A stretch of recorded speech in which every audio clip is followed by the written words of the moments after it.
Really interesting to be looking at what's going on in America at the moment. It's almost like we've got, you got Wall Street and then we got Main Street. So if I have a look at Wall Street, for instance, what are we seeing across financial markets? Risk on. Equities have had a really good week. Starting to see a little bit of improvement within the economic data. Oil prices have, moved back up. New Zealand dollar has bounced back up. So has the Australian dollar. As people are starting to think, look, it looks like we're beyond the worst of this thing. So people are starting to get back into what's called risk-based assets. But then you have a look at what's called Main Street. What are we seeing across Main Street? Well, the unemployment rate is still moving up, and we're going to get some pretty bad numbers out of America in the next couple of days, which people are expecting the unemployment rate could be as high as 20%. But then what we're also seeing in America, look, resembles a little bit, or the words of Twisted Sister, we're not going to take it, are ringing in my ears, because what you're seeing over there at the moment is, people are out there, rioting. And you got military in the street, and I know there's some good reasons for that in regard to people are pushing back against, what's been some pretty terrible things in regard to what's gone in regard to racism and these sort of things. But I start to wonder whether is at the epicenter of this a little bit more than just about racism. Is it a little bit more about the gap between the haves and the have-nots?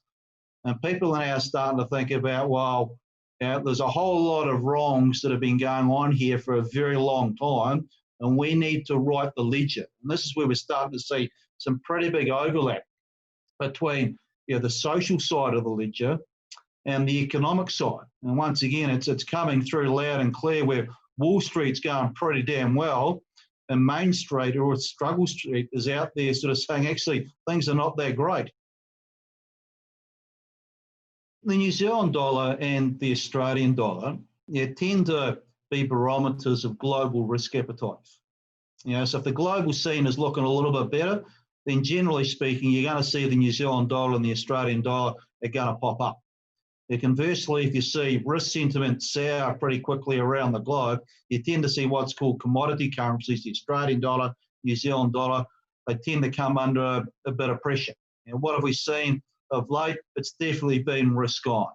The equity sentiment has rebounded. In fact, we're sitting not too far below the highs. In fact, the NASDAQ has just made new highs, which I sort of look at the economic environment and I'm starting to scratch my head in regard to what's actually going on here. But markets will be markets. So if I go back to, say, the end of March when we shut things down, if we had have painted out a scenario that will be at alert level 1 by early June, people would have been saying that is at the optimistic end of the spectrum. Well, it's no longer the optimistic end of the spectrum, it's precisely where we are. Technically we're still at alert level 2, but in effect we're at alert level 1 because we've thrown in the towel and we're getting back into it. Now that is going to be a big, huge relief for a lot of sectors, particularly conferences, hospitality, get people moving again around the country. Alert level 1 though, it's still going to hurt in pockets because your international borders are still up. So that's obviously going to hurt tourism for a while to come. I suspect that's probably going to be another year story. The one that people don't talk about too much is the impact of migration.